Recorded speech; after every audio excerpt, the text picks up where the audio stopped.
to Port Harcourt News at 1. I am Dibabari Siedoma Weke. Transmission of the news can also be viewed on our social media platforms currently showing on your screen. Like our page on our platforms to get updates of our news and programs. And be aware of your surroundings. Safety is everyone's responsibility. Welcome to the News Info. Rivers State Governor Simeon Fubara has again reaffirmed the commitment of his administration to remain steadfast in delivering sustainable development projects targeted at opening up the state for economic development. Governor Fubara said this while inspecting the ongoing rehabilitation of road within the old Port Harcourt Township. Kingsley Amaji reports. For those who think the recurrent political crisis will distract his administration, to the contrary, Governor Fubara says he wouldn't be distracted. The governor is back on project inspection, and this time his attention is at the old Port Harcourt Township, where he also took another look at the Creek Road Market.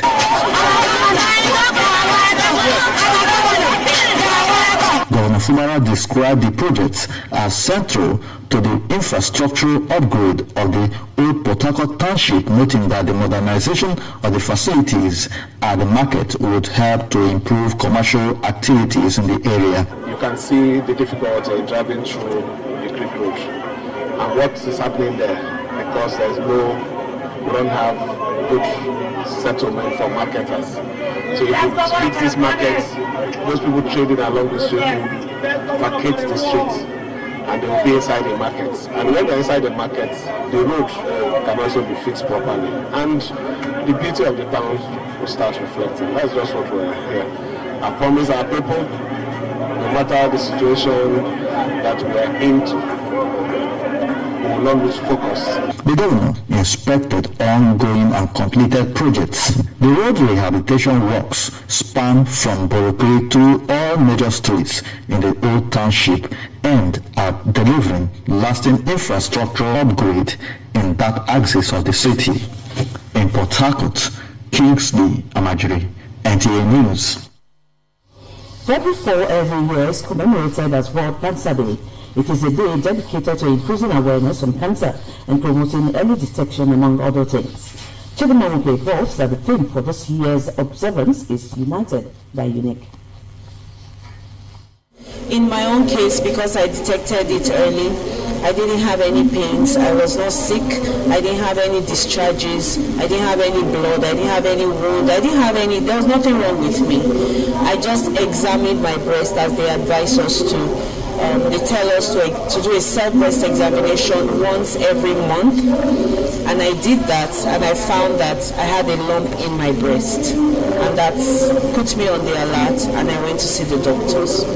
World Cancer Day, observed annually on the 4th of February, serves as a global reminder of the growing burden of cancer and the need for collective action to reduce its impact on individuals, families, and communities. Health experts note that cancers can be prevented through healthy lifestyles, regular medical checkups, and early detection, which significantly improves survival rates. Cancer is not just a disease. Cancer is that tumor that you are seeing there too, right? And there are different forms of cancer, right? We have breast cancer, we have cervical cancer, we have prostate cancer, we have ovarian cancer, scrotal cancer. Religion and culture have blinded so many people.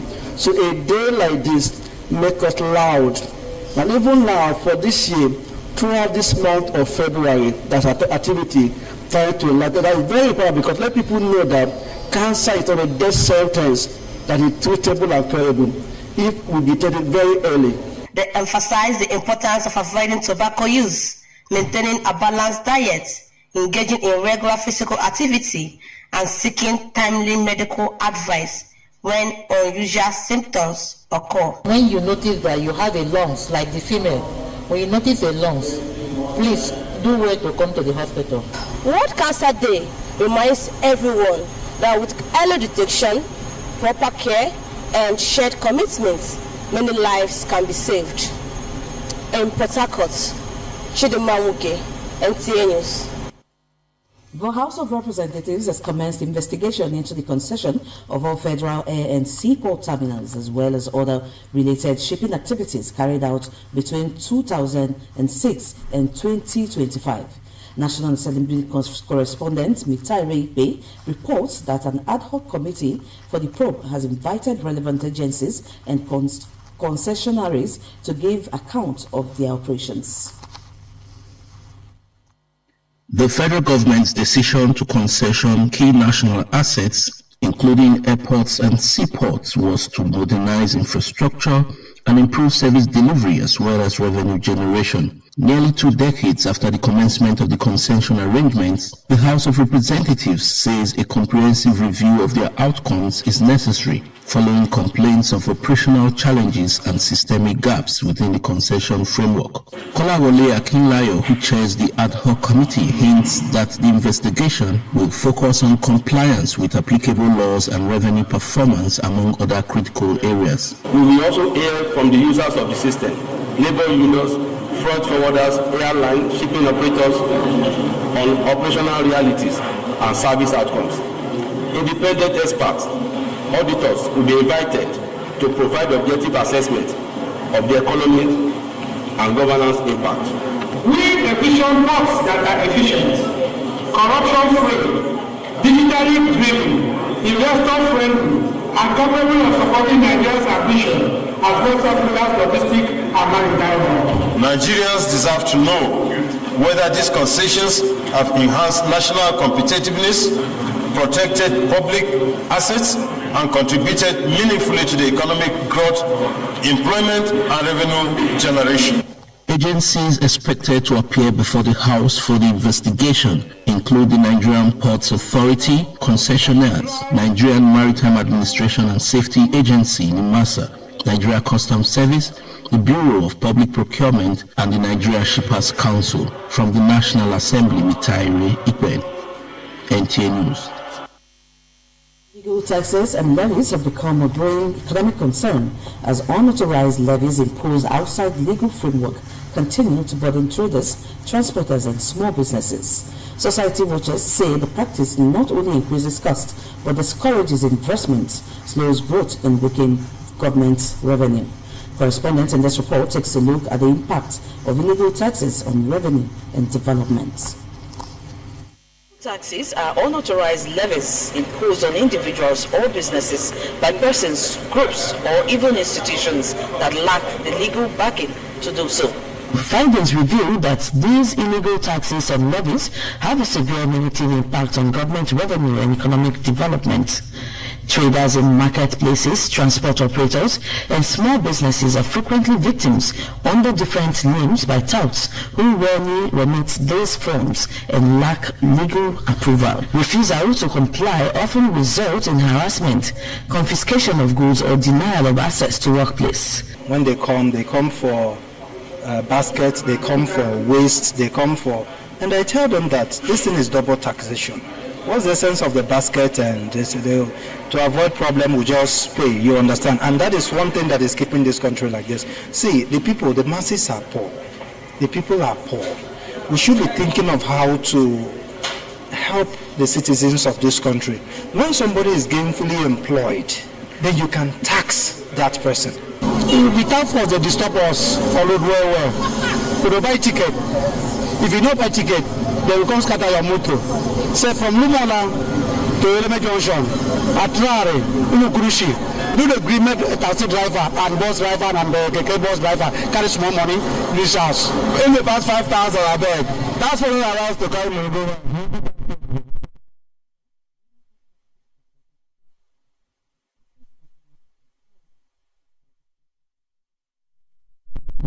That taxation, illegal taxations, these are problems that is being faced with the economy of Nigeria.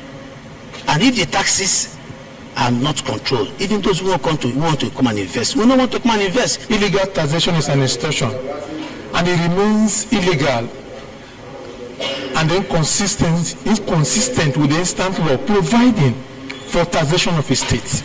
So where there is deviation or departure to what is provided for, it becomes illegal.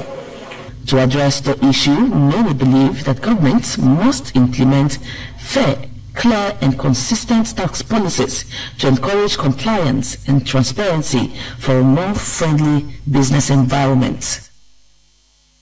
Increased grassroots mobilization and sensitization for the ongoing voter card revalidation in Rivers State has heightened hope for an increased electoral turnout at the next general elections.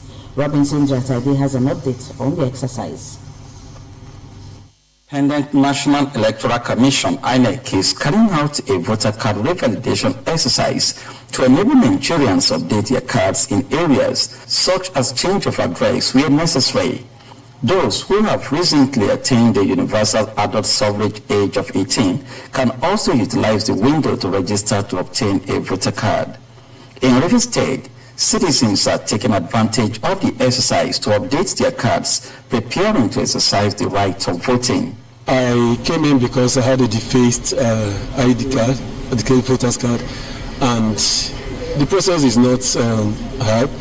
Like I didn't find it difficult. Get in there, and then since I had the card already, immediately I was captured. Not looking sharp. It's dull. You can see it. Very dull. So I want to change it. I even changed my location because presently now where I'm living is not where I registered the card. So I want to change the location at the same time too. Challenges such as malfunctioning of capturing machines encountered in the first phase of the exercise last year have apparently been taken care of. In the first phase, there was the demand or the cry that the machines were given 2 machines to each local council. The machines were not sufficient and the machines should be increased. We realized the machines are not available. So what we have done in the second schedule is a sort of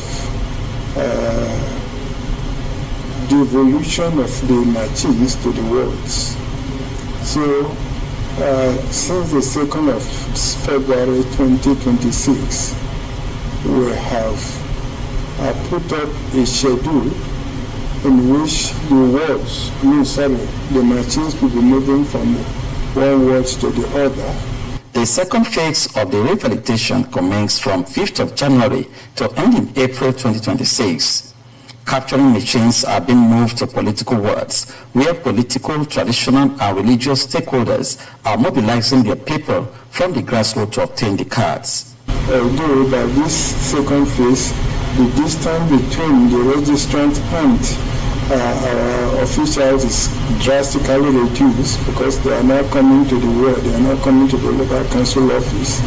So it's drastically reduced, but notwithstanding, we still plead with them to go to the rural area to help in bringing these registrants to come and register. The consciousness of Nigerians to revalidate their voters' card points to the fact that citizens are becoming more conscious of their right to vote credible leaders whenever election is around. In Rivers State, a lot of people are revalidating their voters' card and also changing their addresses where necessary. And this is a point to the fact that during the election, Nigerians or the country may experience high turnout of voters. In Port Harcourt, Robinson Jataide, NTA News.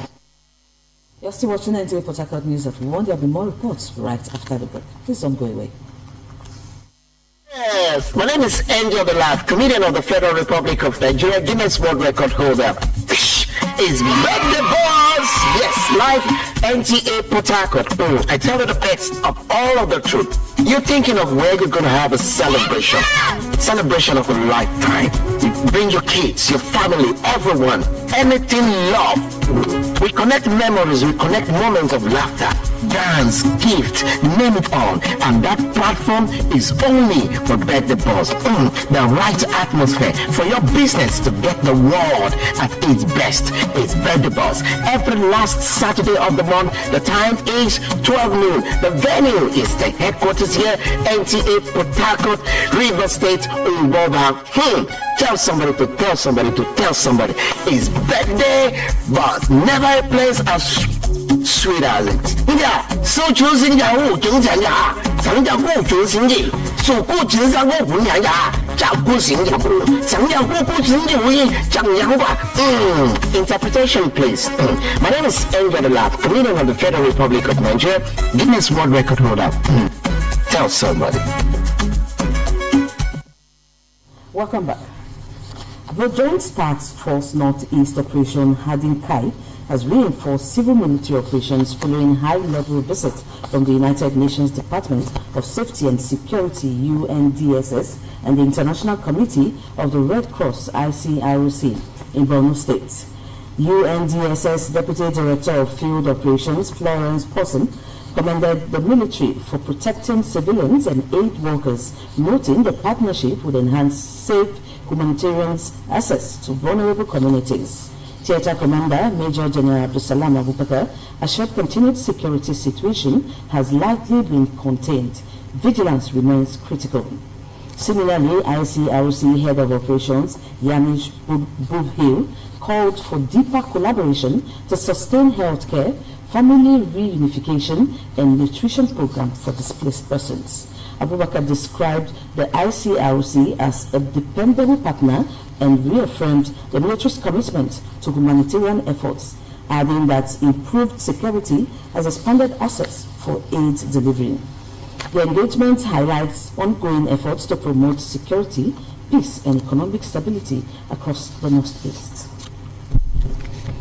The Rivers State Police Command has arrested 2 suspects involved in the kidnap of a female victim and 3 others. The suspects were arrested by the Anti-Cultism Unit Emoha Annex along Ozuzuapara Link Road, Eche, following credible intelligence. The suspects include one Abdullahi Ibrahim and Mohammed Hashim. Upon conducting a search of the suspects, they were found in possession of the sum of 2 million naira, 383,000 naira, as part of the ransom paid by the victim's family. During preliminary interrogation, suspects confessed to the crime and further highlighted their involvement in a series of kidnappings, including the abduction of 2 other female victims from Akpoko community, Eche, local government area, on January 8, 2026. The gang's criminal activities led to the tragic killing of a youth member of the community who attempted to pay ransom of 3,800,000 naira to the kidnappers on January 13, 2026. Expanding the scope of investigation, the arrested suspects led police operatives to their criminal hideouts, but they were met with strong resistance from other members of the gang. During the exchange, the suspects were fatally wounded, while others escaped into nearby bushes with varying degrees of bullet wounds. A statement by the River State Police Public Relations Officer Grace Ringe Koko indicates that the command is intensifying efforts to apprehend the remaining suspects who are currently at large with their operational weapons. The Commissioner of Police, Olubenga Adepoju, has commended the bravery and dedication of the operatives involved in this varying operation and urged citizens to continue supporting the police in the fight against crime. He further reiterated his unwavering commitment to ensuring that River State remains a hostile community for criminal elements, emphasizing that the police will leave no stone unturned in going after perpetrators of crime. The federal government's war against crude oil theft is yielding positive results as recent statistics indicate annual decline in crude oil theft of about 94.6%, dropping from a daily figure of 102,900 barrels per day in 2021 to 9,600 barrels per day in 2025. Here's the another reports. Of Operation Delta Sentinel, which is a joint security initiative spearheaded by the Nigerian Navy, formed part of the federal government broader initiative to protect critical national assets, reduce oil theft, and increase crude oil production. We are going to increase our presence within the backwaters and into the offshore, that's deep sea, to cover all of the operations from exploration to production. The fight against crude oil theft and illegal oil bunkering by Nigerian Army, Nigerian Navy, and Nigerian Security and Civil Defense Corps is further complemented by some private security surveillance outfits, such as the Pipeline Infrastructure Nigeria Limited, that places emphasis on engagement of the host communities in the security of oil and gas assets. This, to many observers, is commendable and should be sustained. I really commend them, and I'm very happy to see that they really work very hard to make sure that they reduce the rate of bunkering in river states. The people who were in that illegal business have found themselves into an alternative illegal businesses that is paying better. While the latest Operation Delta Sentinel is reinvigorated by additional platforms like Maritime Awareness Domain, unmanned aerial surveillance vehicles, and additional maritime boats to cover the backwaters and deep sea. The target is to boost Nigeria's daily oil production and reduce environmental health concerns. In Port Harcourt, Kingsley Amajiri, NTA News. Next is business news with Robinson Dertide.